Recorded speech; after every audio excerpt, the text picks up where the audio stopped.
Something that never would have happened 3 weeks ago happened today in Manila. There was an open house at the presidential palace of the Philippines. Reactions of the huge crowd included one person trying to tear up Imelda Marcos' clothes. Another person got sick to her stomach. NBC's Jim Bitterman joined one of Manila's poor on today's tour.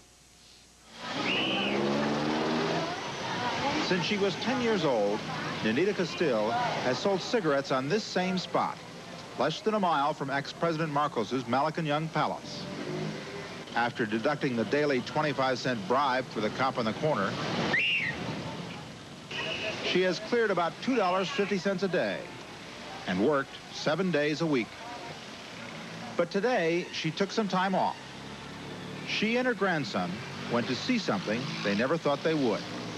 In my whole life, I first day that I can see Malacanang Palace. Mrs. Castile pays $10 a month rent for a shack in a Manila slum. A shack without a chandelier dining room, without a grand staircase, without a private chapel. She spends $25 a year on clothes.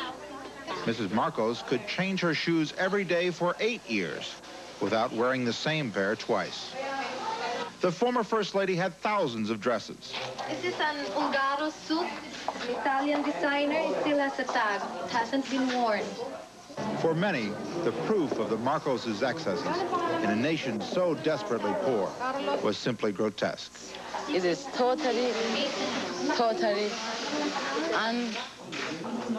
unforgivable, I can say. Unforgivable. But not all felt that way. Mrs. Marcos may have had jewels costing tens of millions and slept in a double king-sized bed. But Mrs. Castile, whose only piece of jewelry cost $4 and who has no savings at all, did not resent all the garish wealth. Unlike some who toured the lavish staterooms and glittering bathrooms, Mrs. Castile is simply happy that the Marcoses are gone. With the new government in tables were foot-high bottles of the world's finest perfumes. Hundreds of designer gowns were arrayed on racks, and there were 3,000 pairs of expensive shoes. The palace was littered with hand-carved European antiques, old paintings and chandeliers, and witnesses say the opulence could not disguise the lack of taste. From all over the world, ABC News is gathering the evidence: bills, payoffs, mansions, and land deals. A lot of this money I believe, is U.S. money, is U.S. taxpayers' money that has come out of U.S. aid to the Philippines.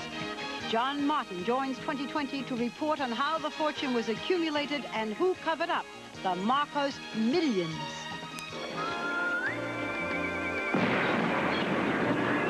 And is the movie Brazil playing at a theater near you? Critics loved it. I was just flabbergasted. But not the man who financed it. They thought that the ending was not satisfying. What followed was a battle that has rocked Hollywood. The Marcos did not leave the Philippines empty-handed, far from it. When they fled the country, they took with them an unimaginable fortune, possibly up to $10 billion. Even investigators who have spent months on the case can only guess how much it really was. But it's clear, whatever it was a huge amount. And tonight, using the worldwide resources of ABC News, 2020 is going to take you overseas and behind the scenes, inside the lavish presidential palace in the Philippines, and inside some of the shady business deals the Marcos family participated in to help furnish it, among other things. Now, we don't have all the answers. The charges against the former Philippine First family are extensive. Some of them are well documented, some are not. Tonight, we will piece together the evidence that has been made available, and we'll go beyond what has been reported before. We'll try to answer three basic questions. How President Marcos got so rich on his salary of $5,600 a year. How he and Mrs. Marcos spent their fortune. And how they covered up what they did. It is said that power corrupts, and that absolute power corrupts absolutely. Well, during most of the past 20 years, Ferdinand Marcos and his wife wielded absolute power. And there seems little doubt that without graft, and fraud, and corruption, they couldn't have accumulated their astonishing wealth.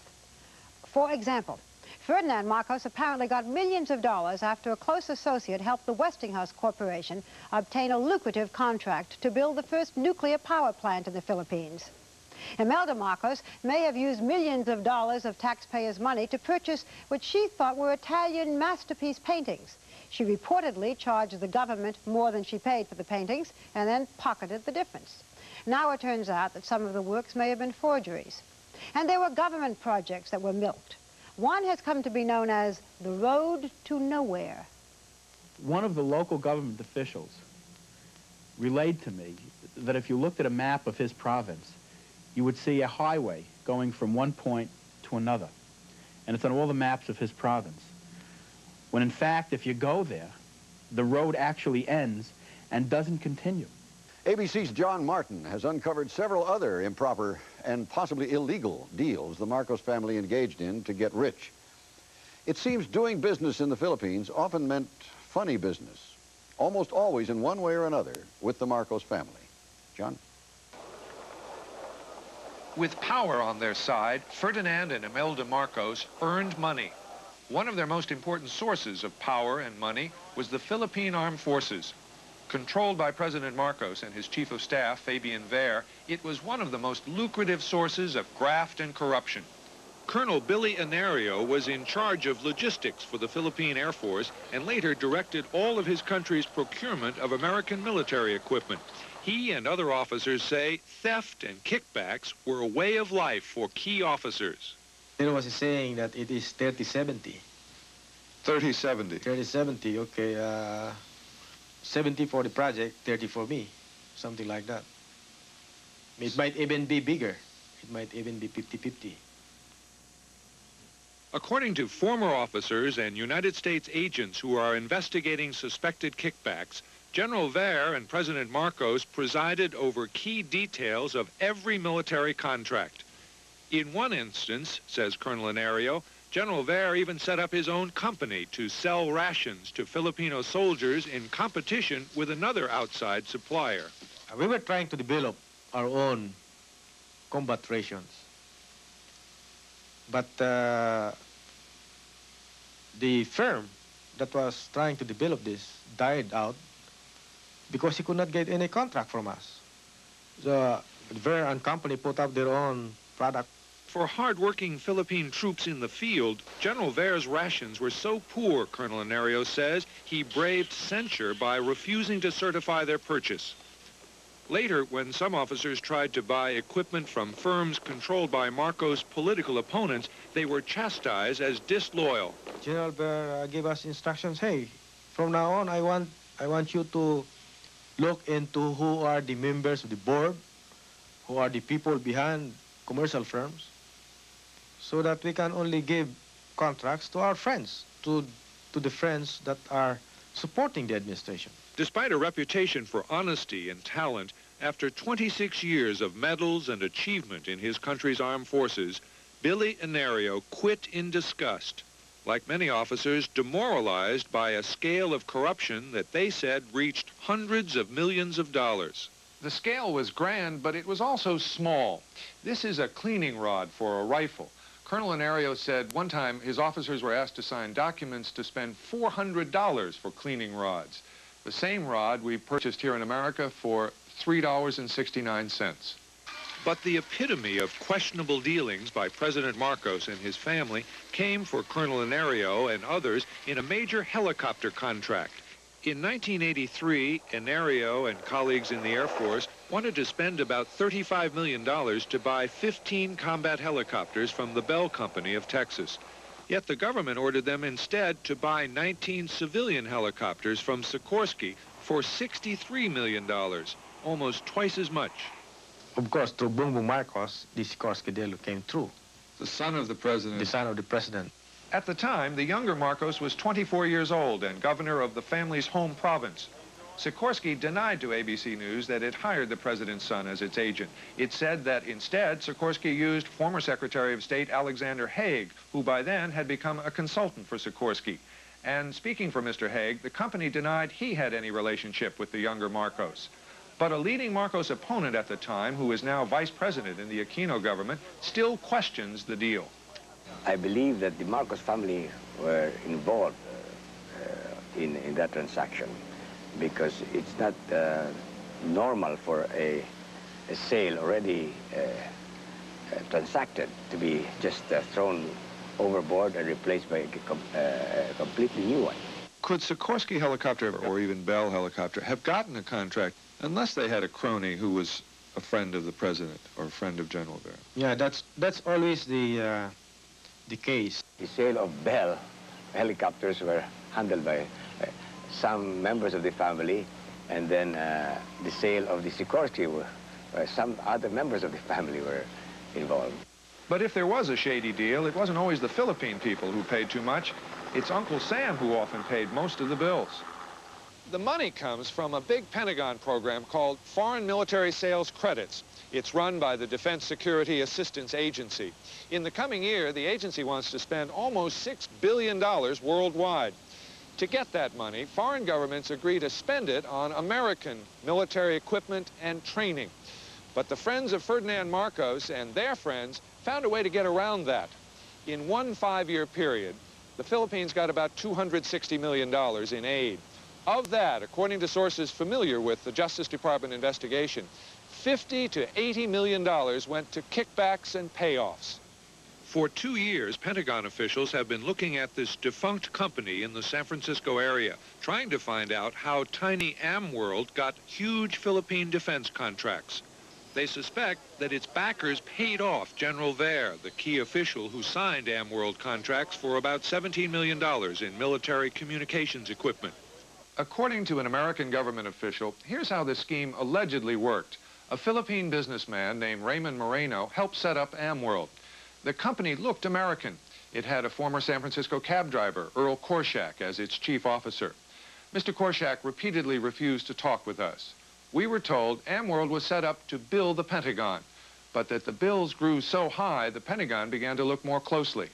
According to an official who knows about the Justice Department investigation, AmWorld obtained invoices from several firms, including Ocean Applied Research, a San Diego company.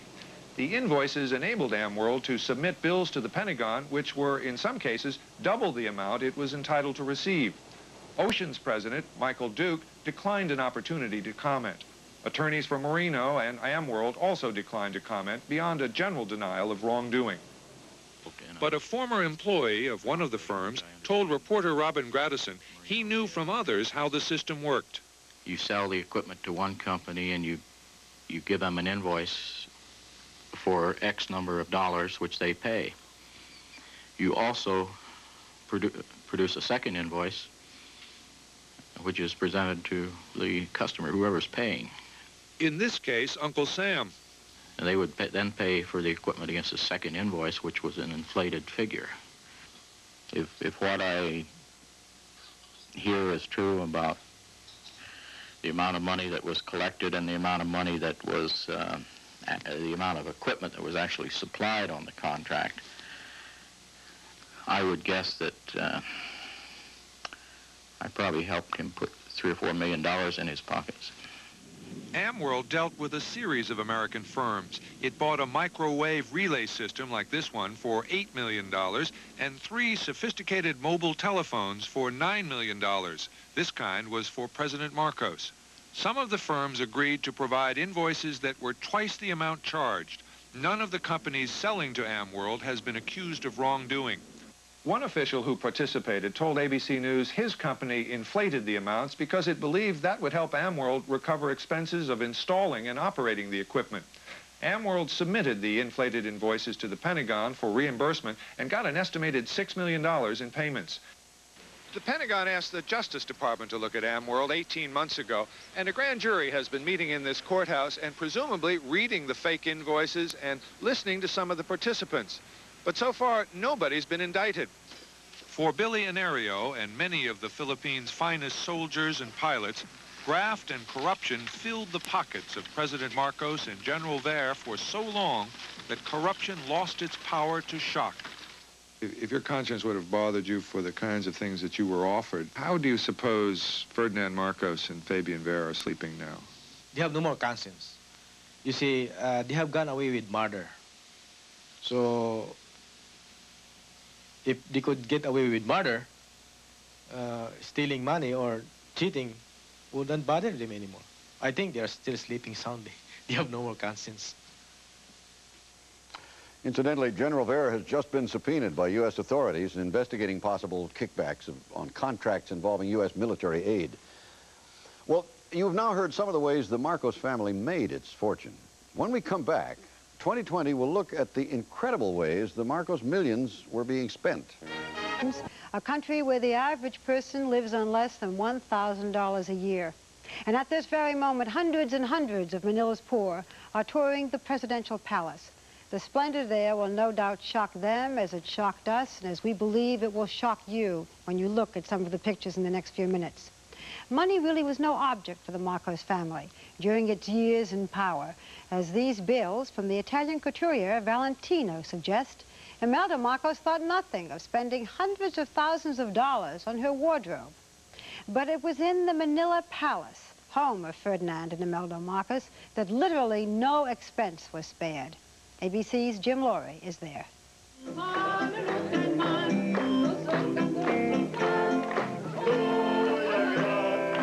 That the Marcos family led a lavish lifestyle surprised just about no one here, but the real extent of their extravagance has surprised quite a few.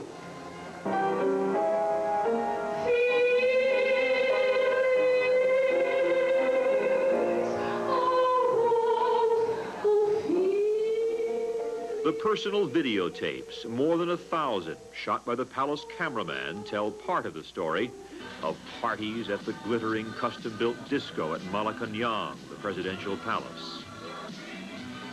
Of the special friends Imelda Marcos had, pianist Van Cliburn, who came to play, actor George Hamilton, who came to sing. Sun's gone, we'll have big fun on the bow. It was a family which partied often. New Year's, anniversaries, birthdays, all very important occasions. For Imelda's last birthday, last July, her husband composed a song.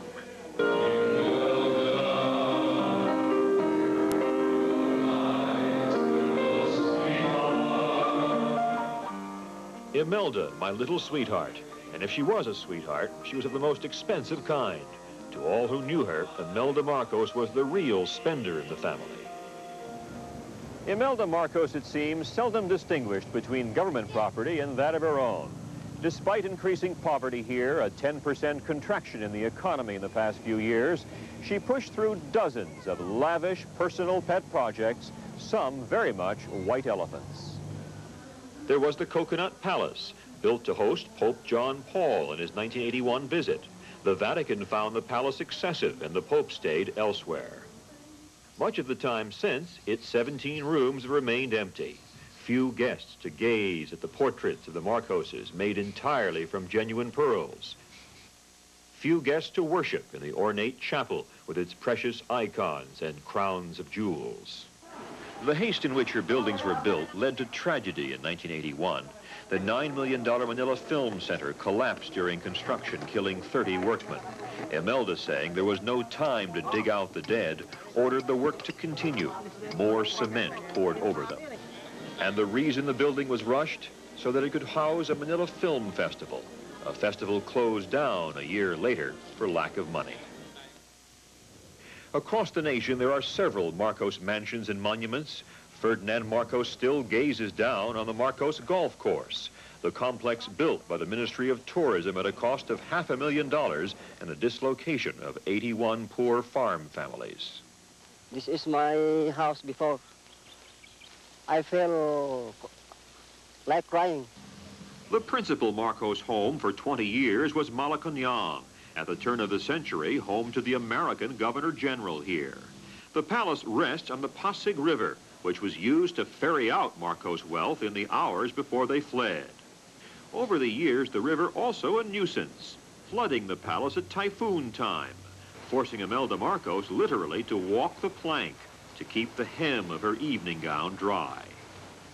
In 1979, the First Lady totally refurbished the palace. The expensive mahogany-like floors and paneling were valued at $100,000 per room. she added new artwork, including many portraits of herself. She went on a crash course because her taste started improving, although it tended to be a little bit ostentatious. What we call in the Philippines, strambotico.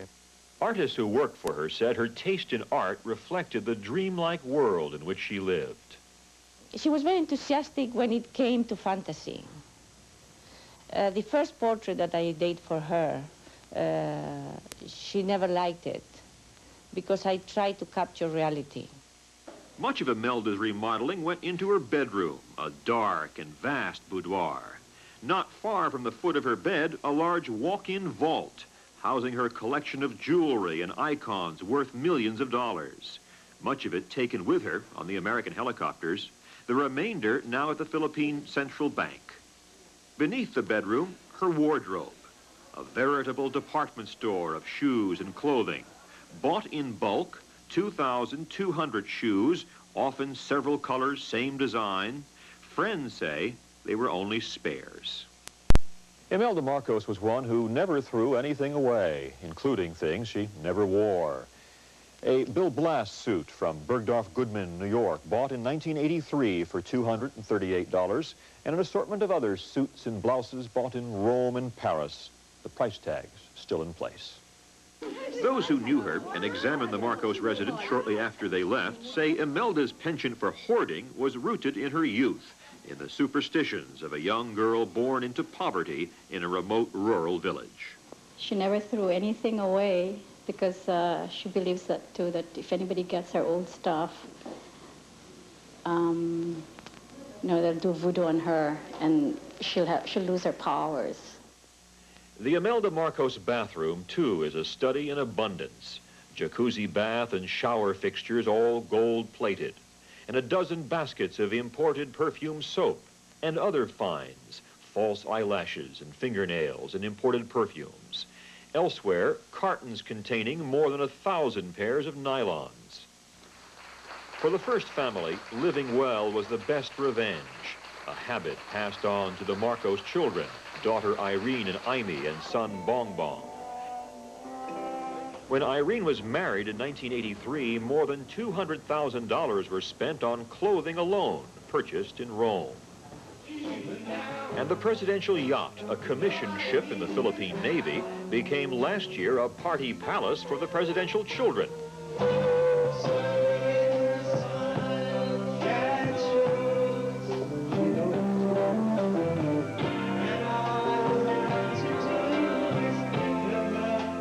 The young man in the red bow tie, the presidential son.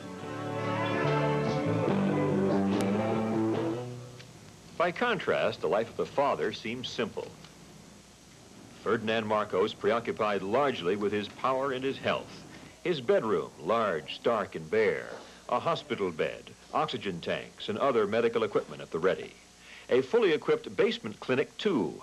Alongside the machines that monitored the president's health, the robust pictures of the man he was a few years ago and the man he wanted to be again.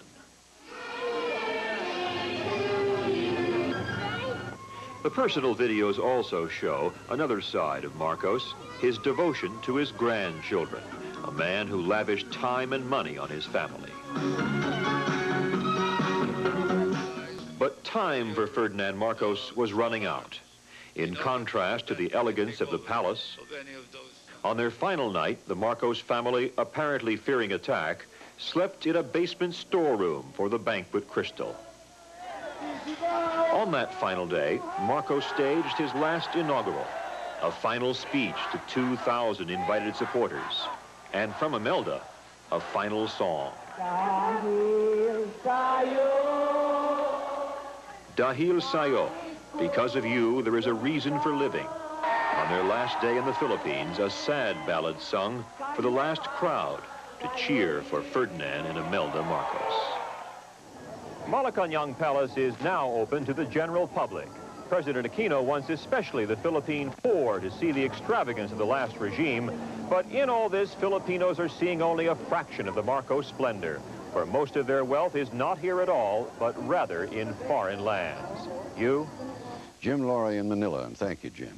In fact, Ferdinand and Imelda Marcos also have access to and may have concealed ownership in hundreds of millions of dollars worth of real estate in the U.S. and Europe as well.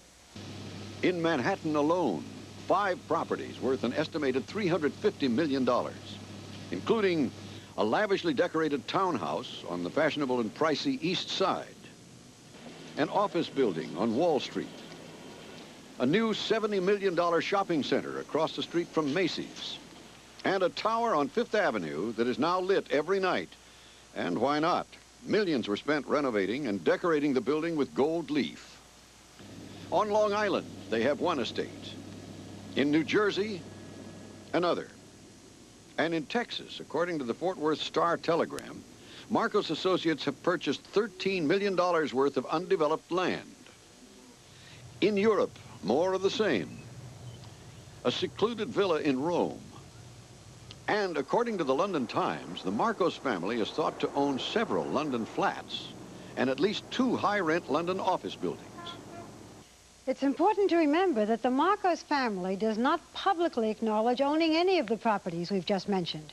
In fact, if you did a search, as our reporters and other reporters have done, you would find only other people listed as owners. Which brings us to our next point.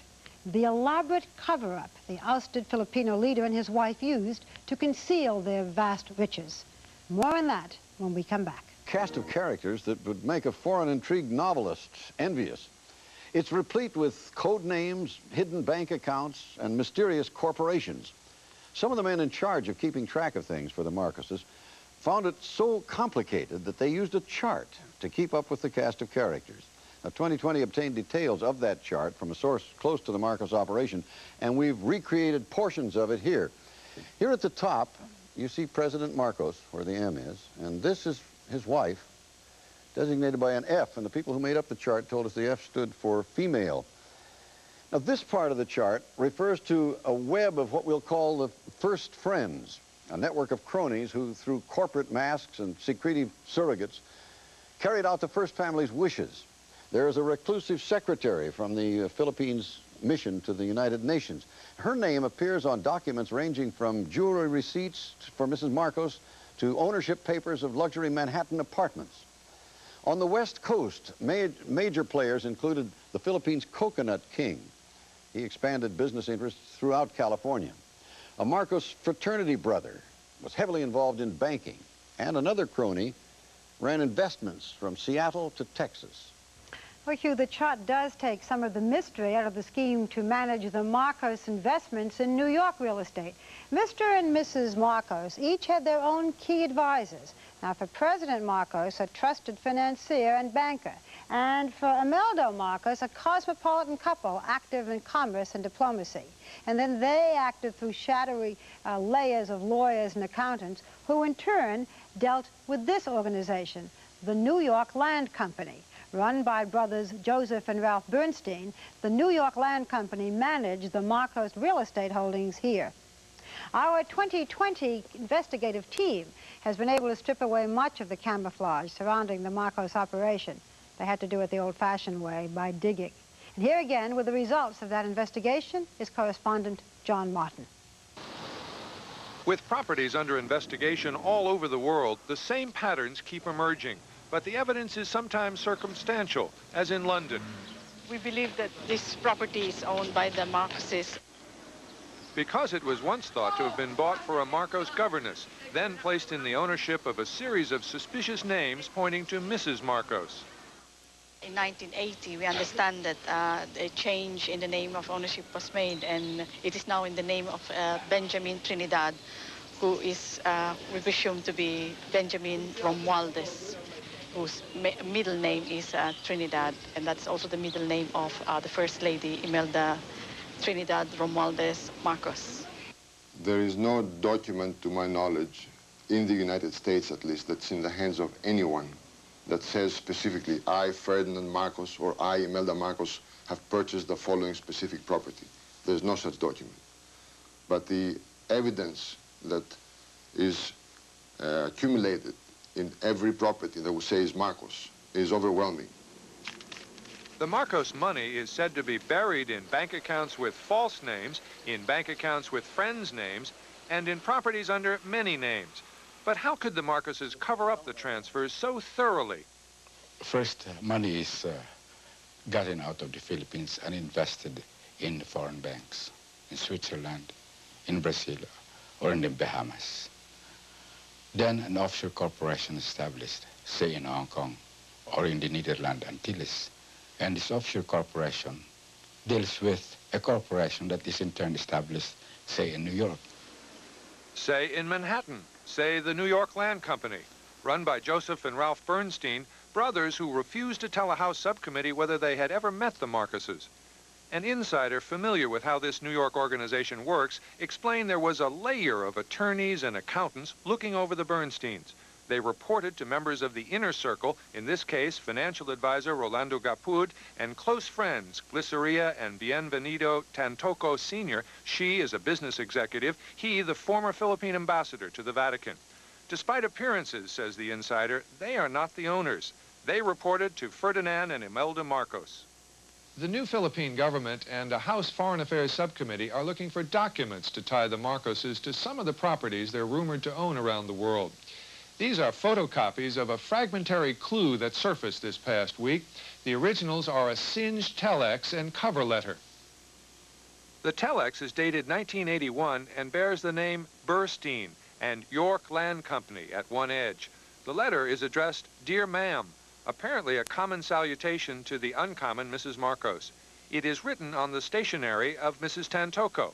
It asks whether the Bernsteins should be permitted to manage what is believed to be the Crown Building.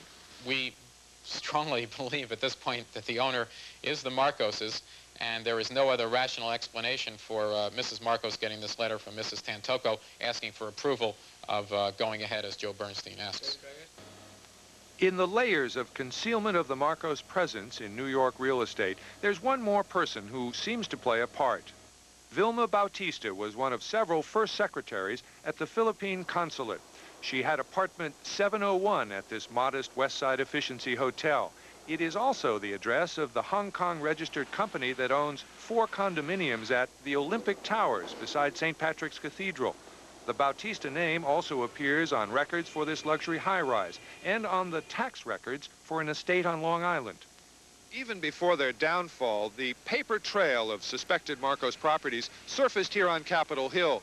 Congressional investigators tried to untangle a web of overseas holding companies, but they didn't get very far.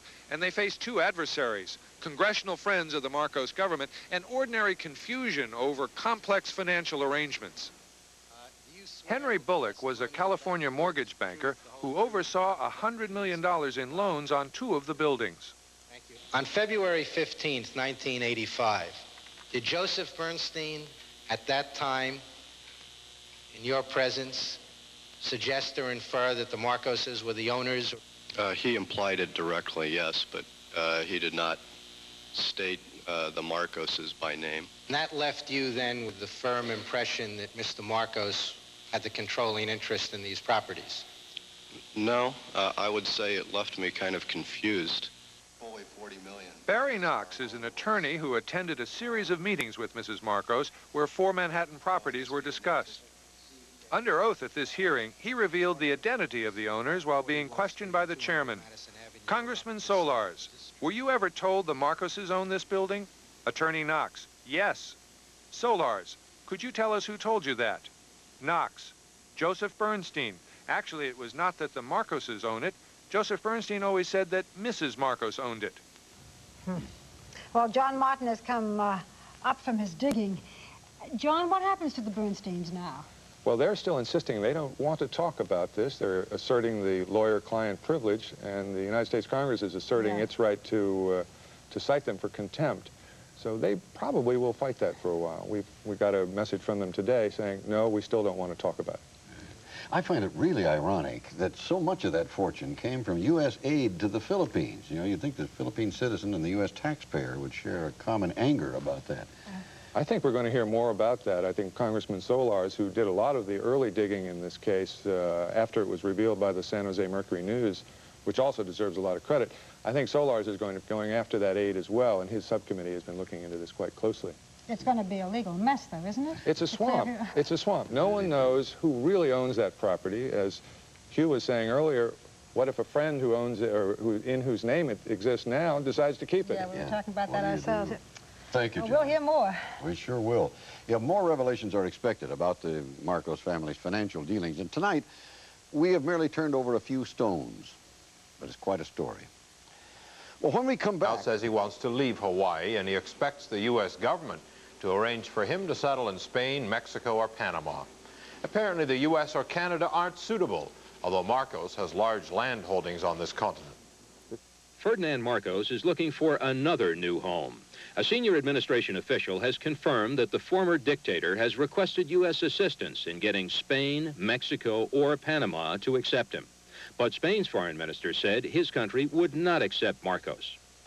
Marcos is reportedly depressed by the news reports about his and his wife's former lifestyle and their wealth, including vast real estate holdings here in the United States. First, whether the Marcoses have recycled any of our foreign aid funds into the purchase of real estate or other assets in the United States. Secondly, we're trying to determine whether the Marcoses have violated any American laws. But this morning on Meet the Press, White House Chief of Staff Donald Regan expressed doubt about the charges against Marcos. I'm skeptical. First of all, I want that proven to me. No one has offered me any proof that he does have such things. The documents that could help make the case against Marcos are being held by U.S. Customs in Hawaii. Former Senator Jovito Salonga, a longtime Marcos foe, is the chairman of the commission that is attempting to recover whatever the former president stole from the Philippines. Salonga feels those documents are crucial. I'd like to think that those documents are very important because those documents were the last ones brought by Marcos at that most crucial hour. There's another reason for Marcos's sudden desire to resume his travels. While the administration had agreed to turn over the documents to Senator Salonga, NBC News has been told that that could now happen as early as tomorrow. Jack Reynolds, NBC News at the State Department. Now that Corazon Aquino is president of the Philippines, some old enemies of Ferdinand Marcos are deciding what their new role will be, with their favorite target gone. NBC News correspondent Jim Bitterman has that story. At a Catholic seminary on a hilltop overlooking Manila, leftist activists have been meeting all weekend. These are people who urged a boycott of the Philippine elections, who said the only way President Marcos could be brought down was through armed struggle, who totally underestimated Corazon Aquino and her nonviolent coalition, and who must find a way to fit in now that she has become president.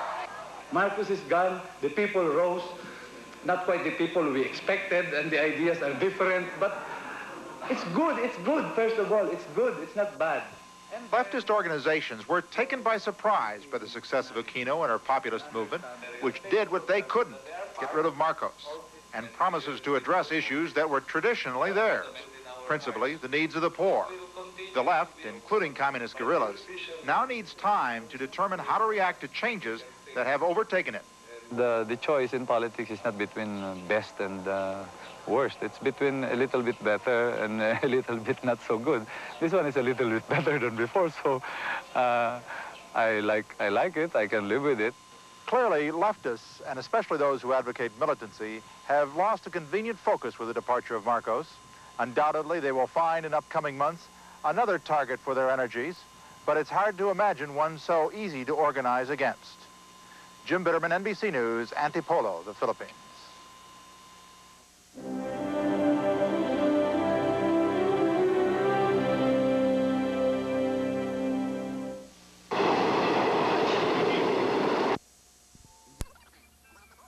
This week in Manila, thousands of Filipinos were allowed to see some of the riches. Jim Bitterman accompanied one of Manila's poor as she pointed toured. that he has not been treated with the dignity he expected when he fled Manila. Marcos reportedly wants to go to Spain, Mexico, or Panama. Spain doesn't want him. There is no immediate response. Reportedly unhappy with his safe haven in Hawaii, with its proximity to court and congressional subpoenas.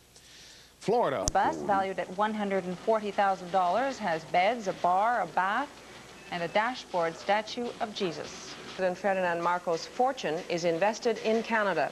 That fortune is estimated to be worth about $5 billion. Officials aren't sure how much of the money is in Canada, but they're trying to track it down. The Filipino government says the money was stolen and they would like to get it back. John Darby has more. When Ferdinand Marcos fled the Philippines, he carried documents which might give a much more precise idea of the money he invested overseas. Those documents were seized by U.S. Customs when he arrived in Hawaii. Today, an American judge gave the go-ahead for them to be turned over to the new Philippine government. Marcos also faces an American investigation. First, whether the Marcoses have recycled any of our foreign aid funds into the purchase of real estate or other assets in the United States. Secondly, we're trying to determine whether the Marcoses have violated any American laws. Meanwhile, it's been suggested that Marcos has considerable holdings in Canada, more specifically in Western Canada. Some of that money may have arrived via Hong Kong under a number of different names. Based on early speculation, there appears, on a limited basis at least, to have been very little Marcos investment here in Toronto. Published reports indicate about $24 million worth. And given his overall holdings, estimated in the billions, that's a fairly small amount. Nilda Exmundo leads supporters of the new Philippine government in Toronto. This is an educated guess that if Marcos indeed invests in Toronto, it would be in apartment buildings, in hotels, in luxury condominiums. Even if there are considerable Marcos investments in Canada, it will be a complicated, if not impossible, task deciding where they are and then returning the proceeds to the new Philippine government. It's a process that's likely to take many years. John Darby, Global News. Lavish lifestyle of former President Ferdinand Marcos. Inside the palace garage, vehicles worth more than $2 million, including a bus furnished with a bar and a bath. There are also charges tonight. The Marcos family has $700 million worth of holdings in Canada. And as Jeff Ansell tells us, some of it could be here in Metro. We believe Marcos has investments here in Canada, especially in Toronto, worth millions of dollars. Roger Concepcion is a leading Toronto member of the Canadian Campaign for United Opposition, a group supporting the new Philippine president, Cory Aquino. Word is Marcos may have Toronto investments totaling $24 million. These were money plundered by the Marcos government, taken away from the people in the Philippines. And as you know, the people in the Philippines can hardly afford to lose all this wealth. What we have right now are rumors. One well-placed government source believes Marcos owns buildings somewhere in the Sherbourne Queen area. We hear, too, that Marcos may be the landlord of a development near Dundas and University. But tying it all to Marcos won't be easy. There are companies under different names that are operating as funds for the Marcoses. One person thought to have some of the answers is this man, Marcos supporter Oscar Carino, who resigned as Philippine Consul General here when Aquino's victory became apparent. We from the Philippine Consulate pledge our fullest cooperation and support. Thank you. Carino, before being named Consul General, was a top man at the Philippine National Bank in New York City, said to be a major paying agent for many of the Marcos investments. We should reason to believe that Oscar Carino knows a lot about investments by the Marcoses. Carino may have resigned as Consul General, but the Aquino government has not yet made it official, and he is still accredited as a diplomat here. Mr. Carino here? No, he's not here. Okay. Okay, Jeff. Thank you. Until Carino is found or comes forward, much remains unanswered. I'd like to encourage people who might know something about some of these investments to come forward and speak to us about it. Investigators for the Aquino government are calling for the RCMP to investigate where and how Marcos money was laundered in this country. And if the money is ever found, President Aquino wants it back. I'm Jeff Ansell in the Philippines. The immense wealth of Ferdinand Marcos. The deposed Marcos took the documents with him when he left the Philippines last month. They were seized by U.S. Customs officials. South Korea's 5 main... The Philippine Army rarely goes. This is communist guerrilla territory. The games the children here play reflect the hostility they see around them. It is one of the poorest parts of the Philippines, and Mother Gemma Serrario led 7 sisters here to distribute aid and to try to convince local villagers that their lives will be better under the new government in Manila. But there is more to her mission than that. The villagers have, with communist help, organized their own militia, and Mother Gemma would like to persuade them to lay down their weapons and stop fighting the army. But the rebels told her that corruption in the Philippine military is at the root of much violence here. They steal our chickens, our livestock, our pigs, one gunman said of the soldiers. They demand bribes and take our coconuts. Yes, yes, so much. He said, yes, they will lay down their arms if only the military will stop abusing them. All weekend on her little crusade, Mother Gemma kept hoping that some would surrender their arms. It was not to be. The suspicions run too deep. She was told there must be proof that the new government will indeed clean up the military. I know they have hopes. They're waiting for this. They're waiting that their sufferings will end. Even as Mother Gemma was talking to the militiamen, in a nearby village there had been a shootout between the army and communist guerrillas. One of a series of attacks that has left nearly 50 people dead since Corazon Aquino took power. And a sign, perhaps, that good intentions and high hopes alone will not stop the bloody insurgency in the Philippines. Jim Bitterman, NBC News, Manila. In France, President Francois Mitterrand has... Philippine officials, wealth and congressional investigators still wanted. The documents will not be turned over immediately. The State Department spokesman today says there are still legal questions to be resolved. The go-ahead for them to be turned over to the new Philippine government. Marcos also faces an American investigation. First, whether the Marcoses have recycled any of our foreign aid funds into the purchase of real estate or other assets in the United States. Secondly, we're trying to determine whether the Marcoses have violated any American laws. Meanwhile, it's been suggested that Marcos has considerable holdings in Canada, more specifically in Western Canada. Some of that money may have arrived via Hong Kong under a number of different names. Based on early speculation, there appears, on a limited basis at least, to have been very little Marcos investment here in Toronto. Published reports indicate about $24 million worth. And given his overall holdings, estimated in the billions, that's a fairly small amount.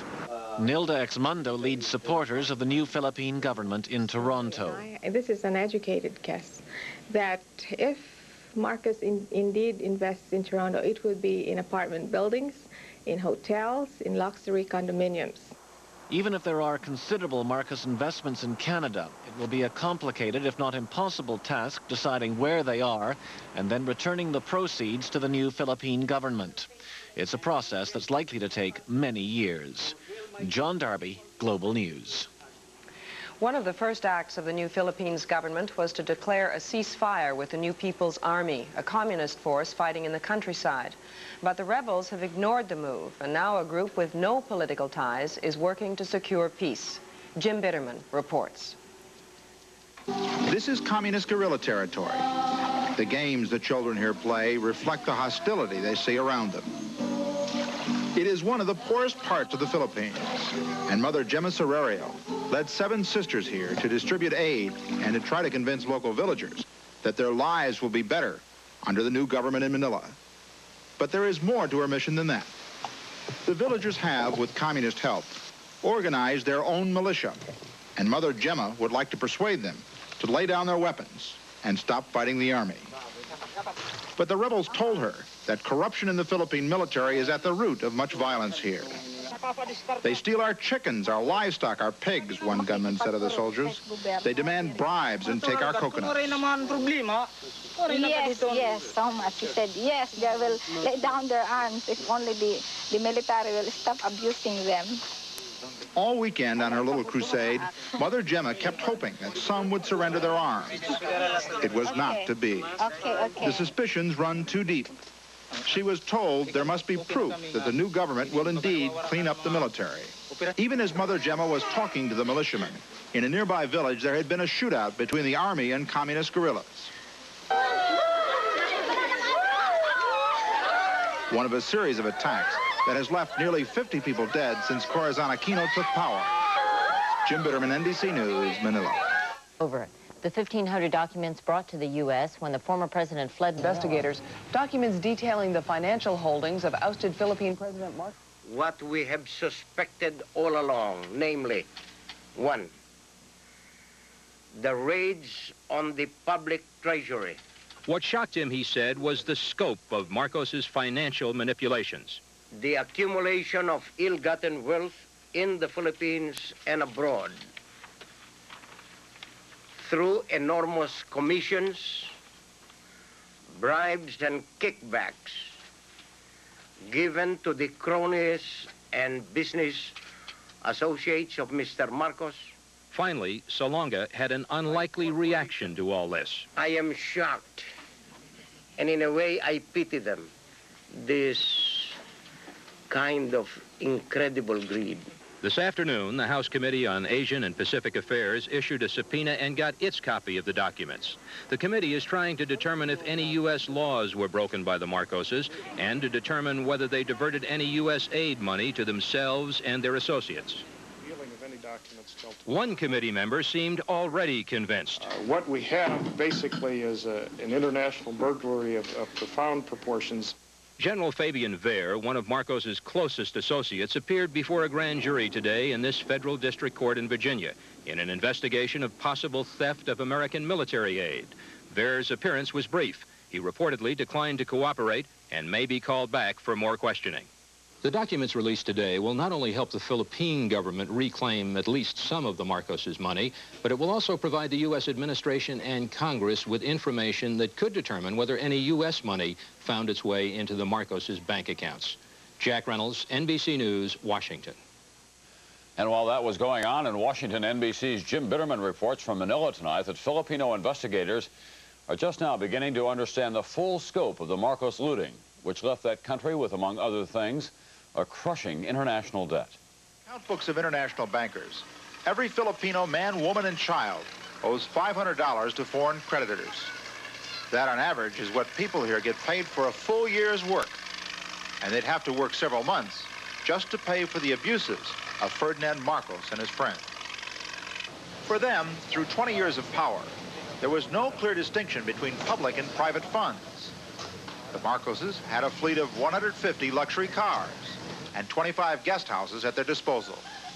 Some, of course, were used for official purposes, but others were, and still are, being used by distant relatives and friends. Imelda Marcos created an entire art museum with public money, and then moved the works of art wherever she chose. The Aquino government's investigators are trying to track down and recover hundreds of works of art. I think some will be lost to the nation forever. But experts say the biggest ripoffs were development loans. Government financial institutions like the Philippines National Bank guaranteed loans on projects such as pulp mills, coal mines, and commercial buildings. Typically, Marcos and his cronies took a part of every loan. A good portion of the foreign debt went into the pockets of some of the cronies as well as the Marcoses themselves. There are now at least 2 major investigations going on into the many frauds committed here. The accounts of the nation are being audited. But some in the banking community here fear that the investigators don't have near enough qualified people. Said one, you can't expect volunteers to unravel 20 years of sophisticated wheeling and dealing. Much of what Ferdinand Marcos took may be gone for good, and those left behind will be paying for his excesses for a long time to come. Jim Bitterman, NBC News, Manila. The head of the Philippines Armed Forces, General Fidel Ramos, today flew to the island of Negros. That's a stronghold of the communist insurgents. He pleaded with people there to help the military bring that insurgency to an end. Also coming up in this program tonight, Roger O'Neill on a growing problem in America. The criminal justice system is overloaded, so criminals are getting out on earth. Last month. Our coverage starts with Deborah Potter in Washington, where the paper transfer took place. The new Philippine government finally got its hands on what Manila officials call the smoking gun, 2,300 pages of Marcos documents that may expose his hidden wealth. I had been waiting for this hour since the last 20 years. One source familiar with the documents told CBS News that they include bank statements, property deeds, contracts, copies of bonds, incorporation papers, and business correspondence. The accumulation of ill-gotten wealth in the Philippines and abroad through enormous commissions, bribes, and kickbacks. Lawyers for the Aquino government believe the documents will prove the Marcos connection to American assets worth at least $400 million.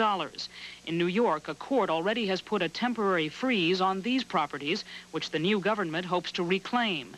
Still pending, legal action in 3 other states where land, buildings, and businesses have been linked to Marcos.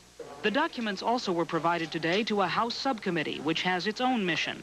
To determine whether, in fact, any American foreign aid funds for the Philippines were recycled by the Marcoses or any of their cronies. The subcommittee issued secret subpoenas for 8 people to testify about the Marcos holdings and alleged attempts to influence U.S. elections. As the legal pressure on Marcos mounts, there are signs that he's stepping up his efforts to find a new home, to leave the United States before he becomes the target of prosecution. Deborah Potter, CBS News, Washington. Visitors to Malacañang Palace today got their first look at a secret passage at the back of Ferdinand Marcos's closet. This goes out to the river.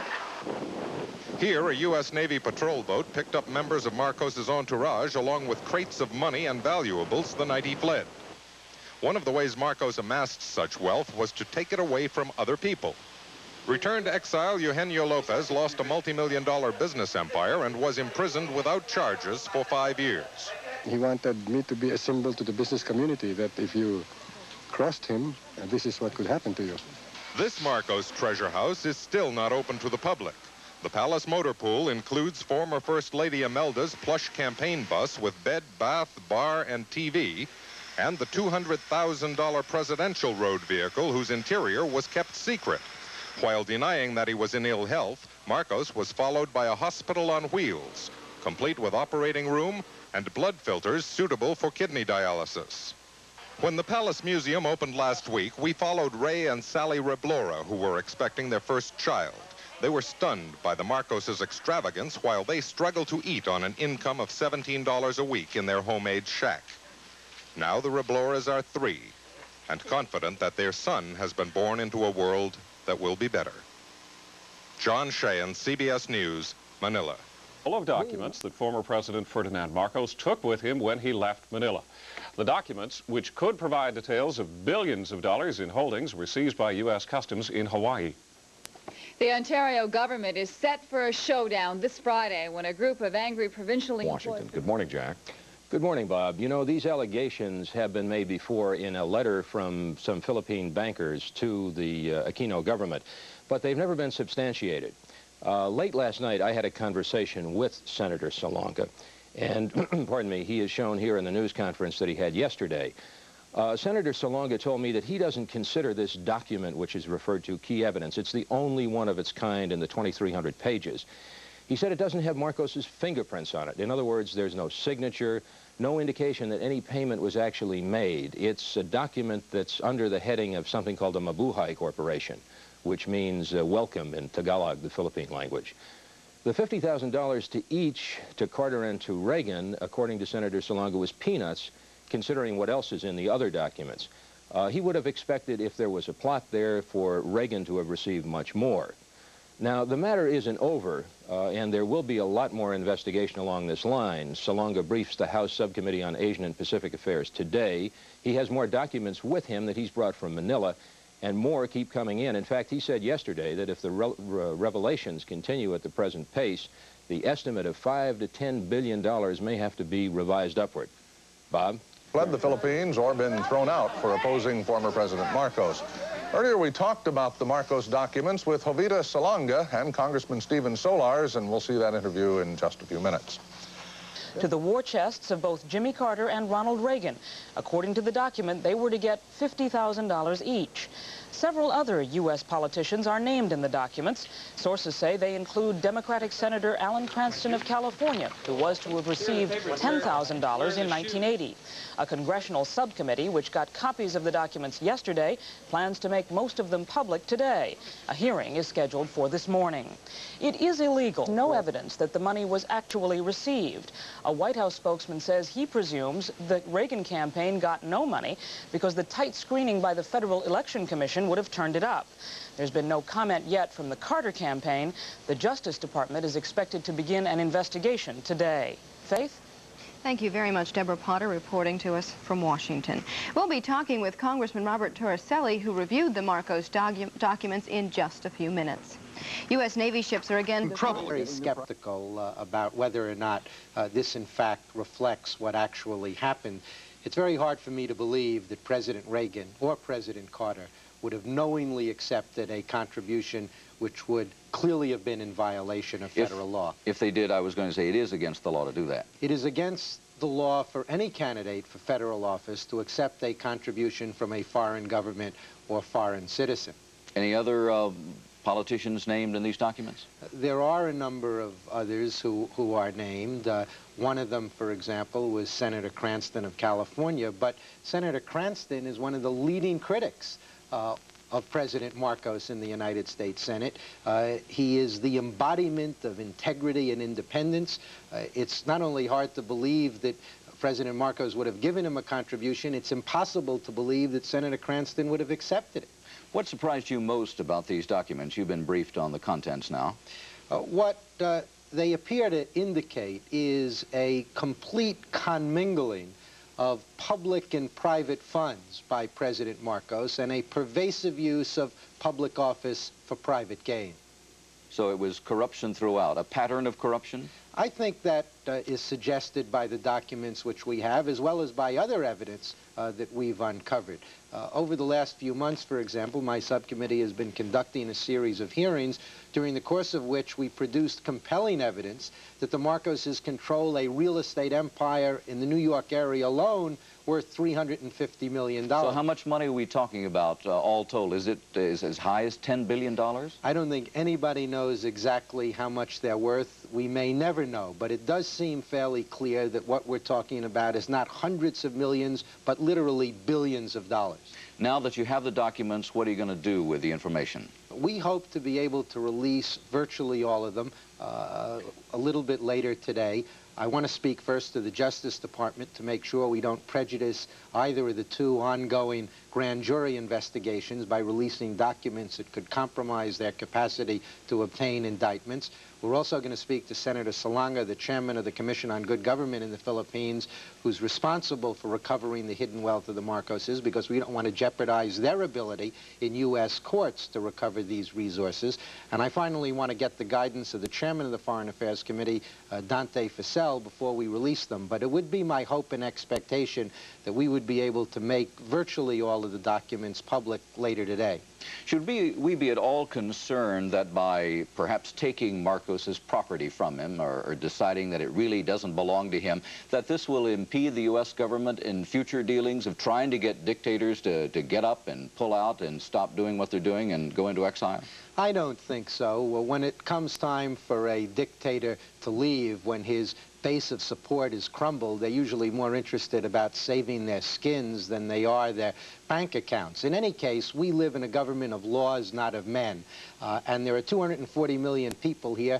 239,999,999 of them are subject to the law. I don't see how we can possibly say that there's one individual, Ferdinand Marcos, who is above the law and who cannot be held accountable before a court of law for his ill-gotten gains and illegal activities. Congressman Solars, you have been pretty much the point man on this issue in recent weeks and months. You've come into some prominence on the issue, and there's a lot of talk around New York now that you would like to run for the Senate. What about that? I really have no plans to run for the Senate, John. I love what I'm doing in the House. I'd like to believe I'm making a useful contribution there, and I hope to remain as long as my constituents back in Brooklyn will have me. Okay. Thanks for being with us this morning. In just a minute, a message for the millions of Americans who don't know that they're eligible for food stamps. By our willingness to cooperate with them in their efforts to recover the hundreds of millions and maybe billions of dollars that the Marcoses stole and swindled from the people of the Philippines, in which they subsequently invested in the United States. And let me just say, this is not simply a matter of justice. It's also a matter of simple arithmetic. The value of the Marcos real estate empire in the New York area alone is the equivalent of more than twice the annual level of American economic aid to the Philippines. And the new government can desperately use these resources in the effort to rejuvenate their own economy. Gentlemen, I want to thank you both for being with us this morning. Thank you, Senator. Thank you, Steve. And thank you, Congressman. Thank you.